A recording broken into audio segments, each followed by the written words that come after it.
Second Cup is brought to you by Roswell Park Comprehensive Care Center. Hi, everyone. Good morning. It is 8 o'clock on a Thursday. Glad you're with us for Second Cup. Did everyone see Hudson Williams on Jimmy Fallon Live last night? Oh, my God. They're making the rounds. I know. My heated rivalry boys, they're all over the place. I didn't get to read you the email that I got. Oh, yet read either. it. No, I'm not going to read it. But it was funny. Hold on. I got an email from, his name is Joe. Oh, yeah. He's emailed me a couple of times. And The Man Aquarium. the title was Boy Aquarium. Talking hockey players. Okay, if you haven't watched Heated Rivalry yet, you need to watch it. It is such a beautiful love story. Did I find the book? Yes. So I talked yesterday. I said I went to Talking Leaves a couple of days ago. I think it was Monday or Tuesday that I went. Yes. And Talking Leaves on Elmwood Avenue, right next to Aroma. And I walked in and I was like, "Do you have the Heated Rivalry book?" And they said, "No, we're out of stock." Mm-hmm. And so the person who was cashing me out or ringing me up, helping me order the book, ordered me the book. But the question was, do you want Heated Rivalry or do you want the first book? And I'm like, oh. Well, of course you have to start the first. I want the first book. Yeah. So- No, I'd like to really dig into the series halfway Right. through. No. So I want the first book. So You don't even know what you want. right. I know. I want to know. I just need to know. At this point, I just need to know. So You know all the info. who knows what the first book is even about? Who knows? We're about to find out. But Heated Rivalry is apparently the second book. Or is it And the same characters? I don't know. Time will tell. All right. They said it would take about a week before. Guess we'll I know get in a the week book, and a day. right? So I'm really hoping to get this book in soon. Here's why I'm obsessed with Heated Rivalry right now. Number one, because it's like, first of all, it puts like gays mainstream. Not that they haven't been or we haven't been, but it's like actual representation that I think is so important and I think is so cool because it's not often that you even really see this kind of love on TV. Okay, that's number one. Number two, I think it's super cool because it's like a taboo topic that no one really talks about, but What? Gay men in sports? yeah, Mm-hmm. that exists, Of course. but no one ever talks about it. So I think that's cool. But three, I love the storytelling. I mean, every inference, every innuendo, every metaphor, every simile, anything you can think of. I mean, it's just so thoughtful, well done, creative, and beautiful. Sarah says the show's next on her list. Everyone on her social seems to be talking Yes. about it. I'm telling you, you have to watch it, Jeanette. Oh, yay, we're talking about Heated Rivalry already. Oh, you're starting the book? Which one? Are you starting with the first one, Jeanette? Need to know. I have to assume, like, what are you going to, like, you're not going to pick up a series in the middle of the series. You're not going to get it. I know. You know? Okay, so Heather says, working athletics, you see the relationships like on this show. Sure. So interesting. So interesting. And like, obviously, it's a hard situation for, I would now see. I haven't watched it, so I don't. okay, well, let me just say this then. I think it's a hard situation for anyone to come out, right? Like you don't know how people are going to react around you. Is the world accepting of you? I came out and I was like, I walked out of the womb and I'm like, I'm here. That's not true. That's not true at all. But I was straight for about 18 years. That's not true either. Allegedly. But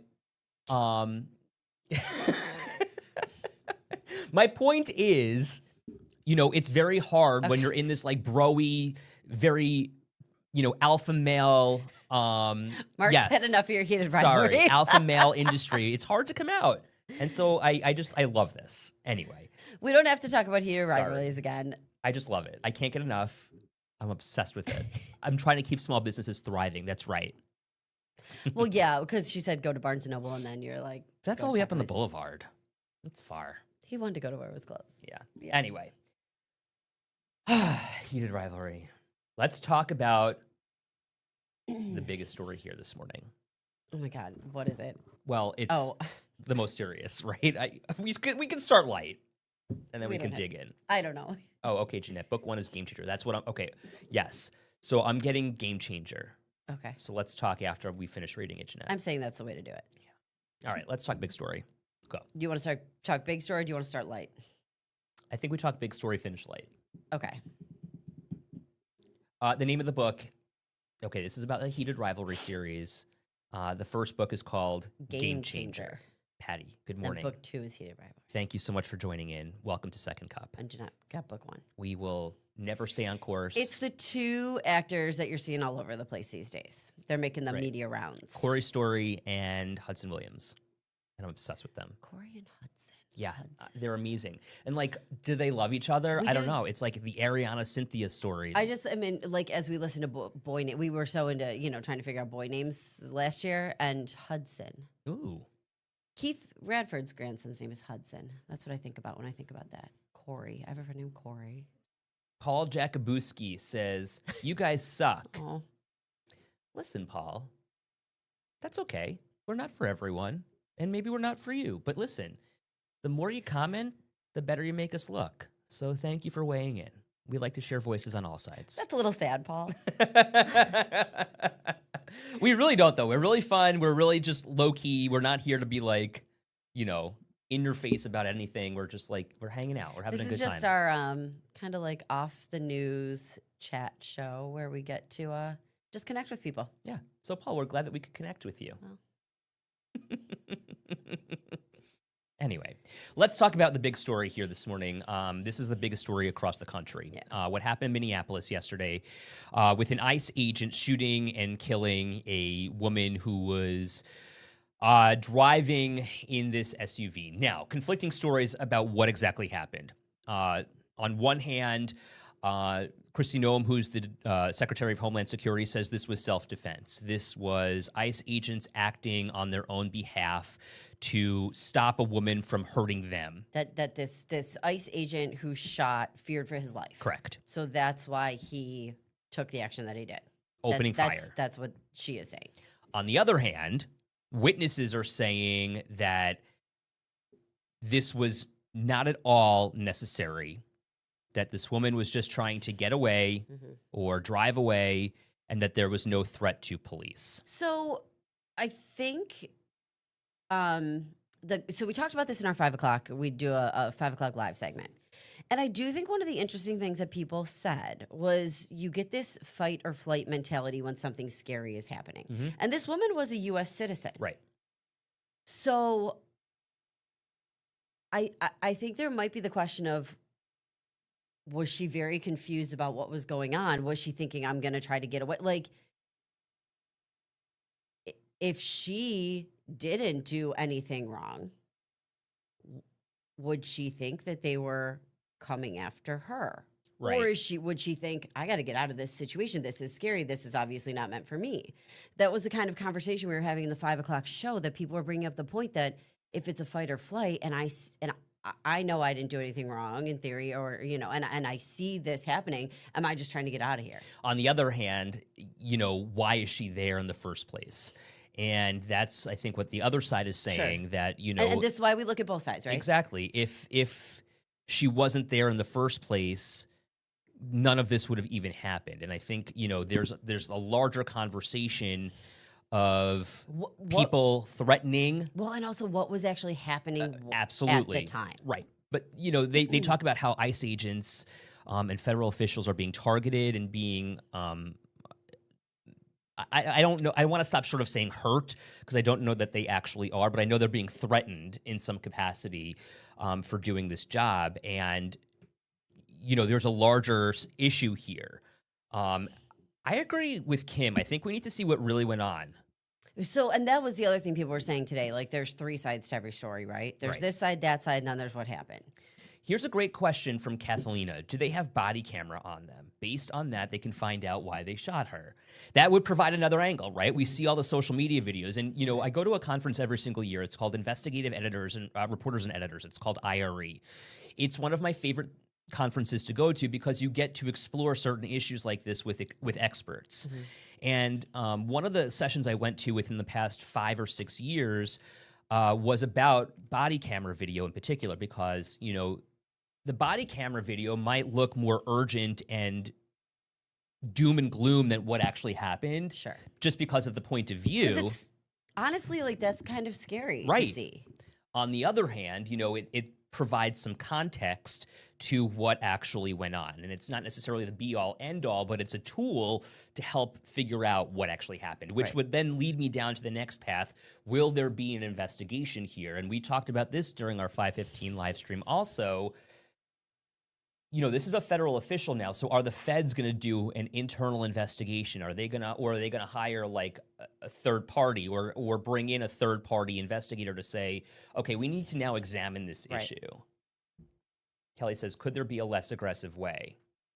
Linda, Aunt Linda, good morning to you, saying it never would have happened if she would have just followed directions. That's an argument. Felice says you can see her turning the steering wheel trying to leave. And this is a great point from Shirley. Unfortunately, our country is so divided, and we're hearing so many opinions depending on what people want to see. And can I tell you something about that? And I'm so glad that you brought this up, Shirley, because I opened Twitter this morning. What I often do is wake up in the morning. We get up at 2:30. I'll often go through all of my feeds to see, hey, what's the big story of the morning? What's going on in the world while we were sleeping? And what I noticed is that so much of my feed is of both sides, which makes sense for me. But if you don't have that objective mentality, then you're only really going to see one side because the algorithm is feeding you what you want to see. Yeah. And okay, so like when you look at your Instagram, like take that for example, okay? Right. Look at the reels, look at the stuff that you're being fed. Like the year I had a baby and I was researching all this stuff, that's all I saw. Do you know what I mean? When I was off on maternity leave, so I wasn't doing a ton of like news stuff. Boom. That's like all you get. If you're looking up, you know, what, like that's what you get. Heated rivalry. But so you have to understand how that works. And like it is just the smart thing to do, no matter what side you're on, to look at the other side, examine the other side. Like it's the smart thing to do. What I realized in that moment, because it opens, I think it opens you up. Exactly. And it's such an important thing. Exactly. And what I realized in that moment is that this is becoming an echo chamber. Right. And people love to say news is so one-sided. Right. But truthfully, and you can certainly say that, and I'm sure many people believe it, but I have to say in local news, like I feel like we do our best to show every side that we can. Yeah. And share voices on all sides, right? Like this is not just a one-size-fits-all kind of mentality.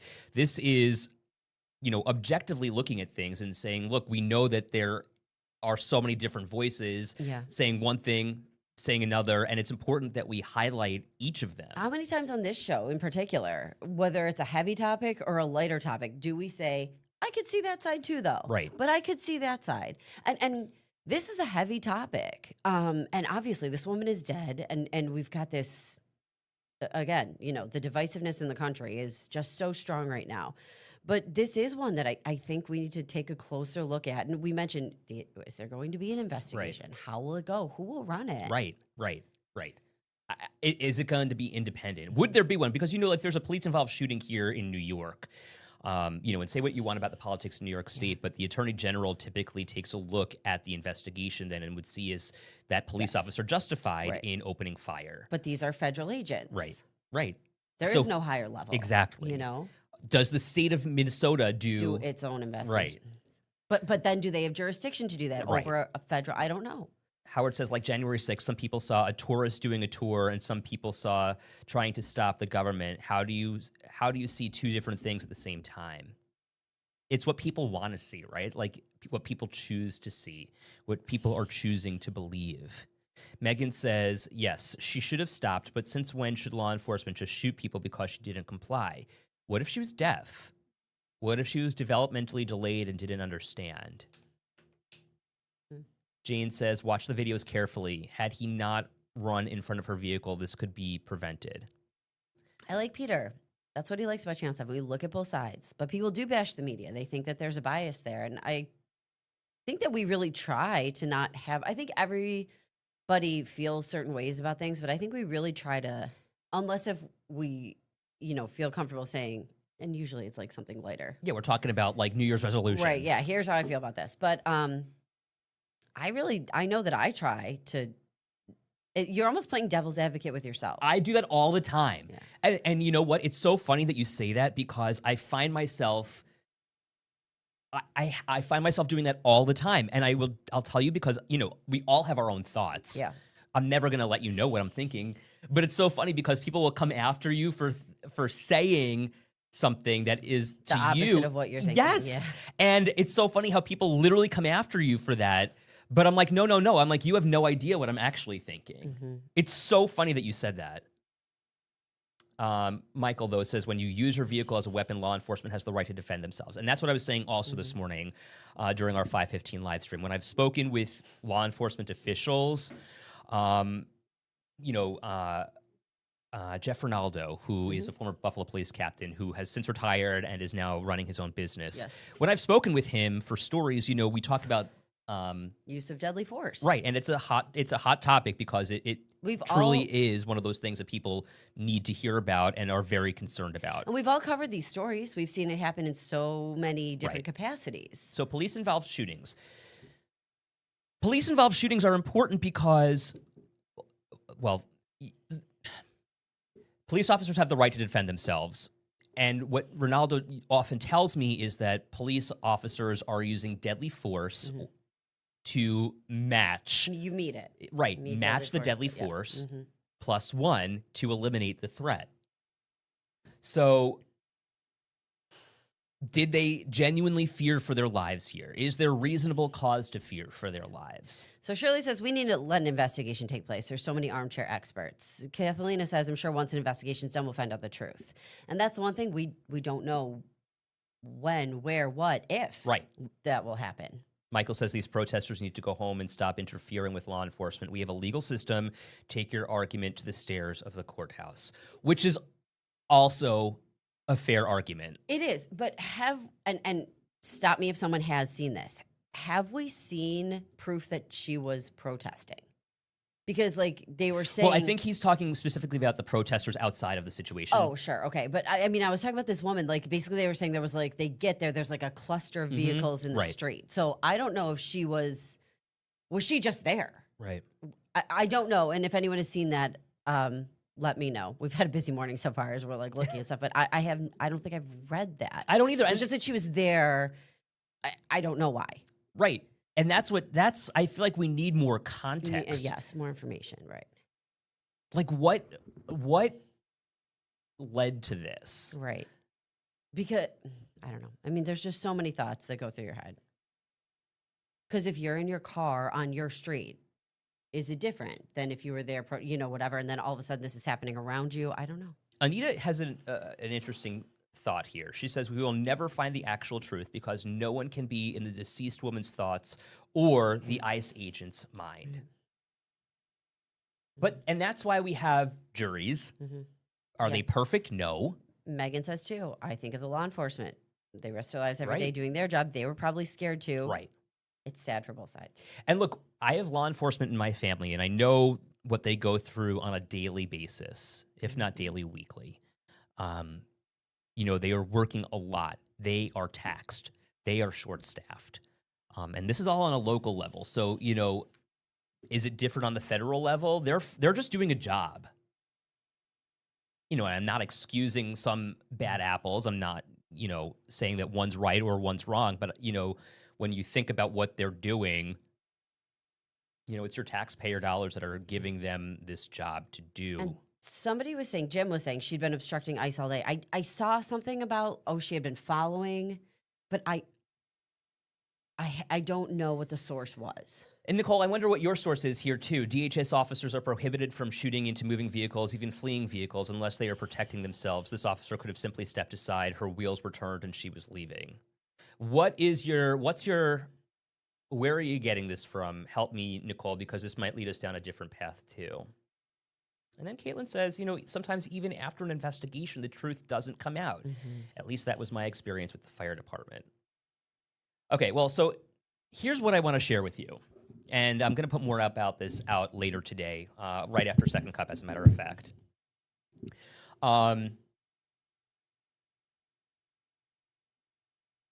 I have court documents that have a very similar situation, that show a very similar situation happened in Buffalo on New Year's Eve. And similar to the fact that there was a vehicle ramming, dissimilar in the fact that there was a shooting. There was no shooting in this Buffalo instance. So the man was arrested in this case in Buffalo and is now facing charges.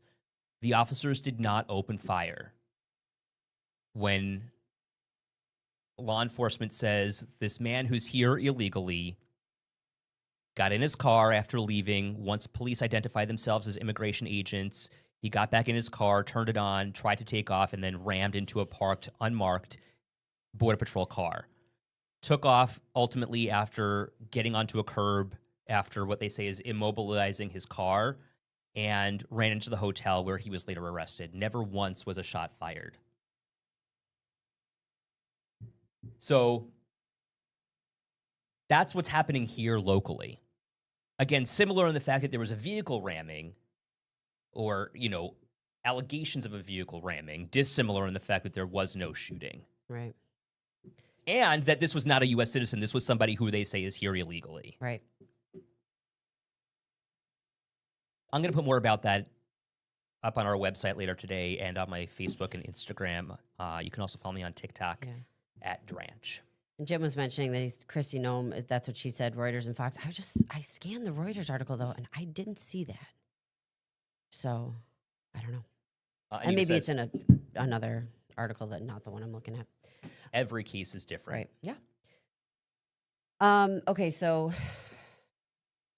Heavy, right? It is. It's heavy. So we also promised you that we'd give you a little levity, and, we switched topics on the show. Just like that. I know. It's just... because we could go down this. Right. We could talk about this forever. No, but do you want to for the next 8 minutes, or do you want to, switch gears and talk about something else? Let's switch gears. So this is something that came out yesterday. You remember when we were kids, not that long ago. Yeah, speaking for yourself. Learning about the food pyramid, right? Yeah.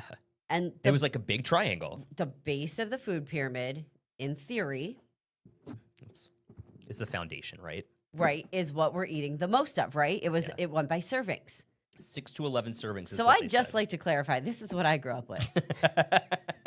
6 to 11 servings of bread in a day. Cereal, rice, pasta. Jeez. Can you imagine eating 6 to 11 servings of bread all day? I certainly can. But only 3 to 5 servings of vegetables? Okay, so then there's veggies and fruit, milk, cheese, yogurt, meat, and then at the top is your candy, your snacks, right? Your fats, stuff like that. Now, there's a new food pyramid. It's inverted, basically. Which honestly makes sense. Well, go ahead. It's just that I like the one on the left.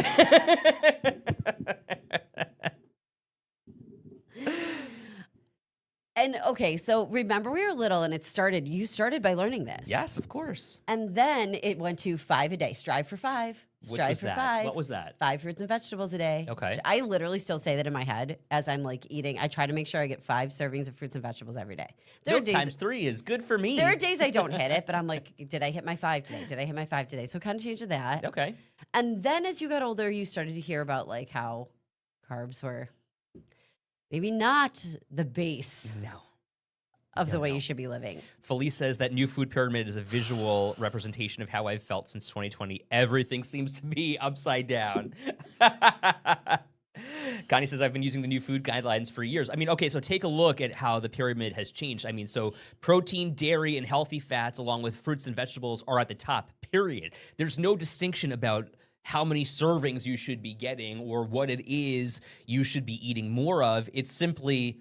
all of the healthy things are on the top. Can we also just look, too, at the new food pyramid, directly in the middle of it? Chicken and broccoli, my favorite things. Okay, and avocado, though. That would never be on your 1990s food pyramid. Right. Nobody was eating their avocados, as often as we are now. Healthy fats. I literally buy a bag of avocados. I don't think we had one in my house when I was growing up. We just didn't. I don't think we did it either, to be honest with you. Howard says the new food eating guide from a guy who had worms in his head. So no wonder it was upside down. Yeah, boy. Dominic, good morning. Oh We're my God, so wait. glad you're with us No, again. hold on. Did you not see him before when he first chimed in? Hold on, I got to pull that up. You were in the middle of saying something actually that was like important, but it was so funny. Wait, okay, keep talking. Okay. Because he said something so funny. I'm into Dominic. He's cracks me up. Here, this is when he joined us. OMG, it's my besties. Dominic, we love you. You're so funny. We talked about you for a long time after the show. I know. It was so funny. You made us laugh so hard. You did. Talking about the man I was aquarium. like, he showed up and he was on. He showed up and he showed out. I love this. Funny. Okay, and also, yeah, because look at the veggies and the fruit. Like, they're just on the left-hand side, the most typical veggies and fruit. Yeah. Potato. I think it's a potato. I don't like potatoes. I don't either. Where is that? Is that a potato in the left-hand side? Yeah. Lettuce, broccoli, tomato, carrots. Like, but those are like the vegetables. Now look at the veggies here. We've got a butternut squash. We've got our, avocado's what, a fruit. Oh, look at olive oil is near the top. Yeah, and I said the same thing. There's olive oil there. Okay, here's my concern. Salmon. Where's the I salmon, love on the salmon. other side? I have a concern. What? Bananas are near the bottom. I eat a banana every single day for breakfast. That's fine. You're fine. They also really just don't want you eating processed foods anymore. Not that they don't want you eating them. They just say that you probably shouldn't. You should avoid alcohol. You should avoid processed foods. You should avoid sugar, which we've known for years. But look, obviously it was time for a refresh here. Do you remember in the 90s when your mom would go grocery shopping or your dad would go grocery shopping? My mom in particular would always buy things that were low fat. That was like, oh my God, yes. That was the thing. Yes, Snackwells or Hostess cupcakes that were low fat. They were in a green box. Everything was in Slim a green Fast. box. Yep. Yes. They were, yeah. But green boxes were all the rage in the 90s when it was like low fat. People were just trying to be low fat. No, yep. Nowadays, it doesn't even exist. How do I not like potatoes? I don't really either. I don't like potatoes. I think they're gross.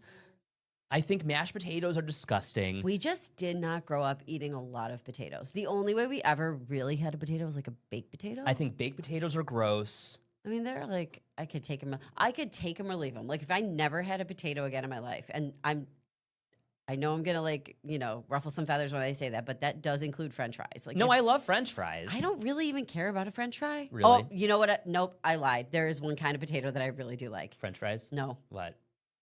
a chip. I like a chip, but I can get rid of potatoes for the rest of my life, minus chips. Okay, so I don't like French fries that have a lot of potato in them. I like the crunchy French fries. Like Ted's. Yeah. Ted's has great French fries. And I like them when they're a little burnt. So it's not that I don't like them. It's just that, like, I would totally pick other stuff over a potato. Noodles. Yeah. Oh, I love noodles. Like, we grew up eating noodles. Well, that's very Polish too, isn't it? know. Yeah. Yeah. Like egg noodles. They're not really Irish, and I feel like the Irish families have a lot of potato. I Sure. mean, it just doesn't. Ganesh. I need a Ganesh. Sweet potatoes. I love sweet potatoes. Do you like sweet potatoes? Yeah, I like sweet potatoes. I think it's also a texture thing. Like baked potatoes are like crumbly they and crumble. gross. Yeah, I they don't do. like them. French fries sometimes are the same way. Mashed potatoes are disgusting. I give the baby sweet potatoes a lot. I give the dog sweet potatoes a lot. Now, sweet potatoes are like creamy and velvety, and they're very rich, and I just love them. Ooh, yes, we could have mimosas and waffles for breakfast. I'm here for that. Potatoes in the air fryer are awesome. Roasted in the air fryer. All right. I mean, I'll give it a shot. Can I be honest with you? Tomatoes are in that group. I don't know if, can we go back to the pyramid really quick? Did you see the tomato in the new food pyramid? Yep. Near the top, which like a means tomato. Bloody Marys for breakfast. I'm seeing at the top multiple things I'd place into my Bloody Mary. Thank you. Actually, like a carrot slice. I like a some- good bloody clamato. Have you had those? Oh, yeah. I like clamatos over a bloody Caesar over a bloody Caesar. Mary. Yep. Mhm. A bloody Caesar is clamato juice as opposed to just tomato juice. You know what's so interesting too? Butter's like in the middle. That's butter, right? In the middle? But I wonder if it's like real butter or margarine. Remember how we would always eat margarine in the 90s? They said that What? they're now encouraging you to use butter, olive oil, and something else for your cooking I oils love- we now. use- So we instead go of through- using like avocado oil or like vegetable oil, now they're telling you to use See, olive oil and butter to cook. Avocado Interesting. Again. Avocado again. We go through olive oil like crazy at my house. I was just going to say, look at Jeanette's comment. Where? You just missed it. It went away. Oh my God, I know! Katie the Red-Nosed Reindeer. Wait, let me just read you guys the text from this morning. I was a little late this morning texting Ed about what to wear. So I get a text. What are we thinking? I write back. Wait. Start over. What time is this? 3:35. So I was like. You were late. I was not on my game of texting you while I was getting dressed. Because I was already dressed. I sent you a picture. What are we wearing? What are we thinking, Ed says. I write, I'm thinking you'll hate what I picked today. But it's like a dark red and a brown. I got this little jumper thing. So I text back because I didn't get the picture yet. He writes, sounds interesting. I send a picture. I said, you're probably going to call it a brown bag or something like that. He writes back, should I wear dark red? Reindeer camo. And then I said, I forgot coffee pods, which means I'll be taking some of yours. Margaret says, Ed, wear a sweater backwards today. So funny. Yeah, if you missed that yesterday, all second cup. My sweater was backwards. Hysterical. Had no clue. No, I actually think it's super cute, and it's like corduroy. This one, That's what it is, isn't it? Yeah, I've never heard it say corduroy. What is it? How do you say it? Corduroy. Corduroy. Corduroy? Corduroy. It's corduroy. That's so funny the way you said it. Also, I actually think this one can be worn backwards because it has like a little. We can't really see. Go the other way. Yeah. But now, like, you would obviously need a little. That's very deep. You're not wearing it without something. You would wear it with like a shirt. Like, what you could do. God, like so dumb. But you could wear it with like a little scoop neck too, and have the little V too. Cute. Because it doesn't. I checked today. Have a tag. Well, now you'll never know.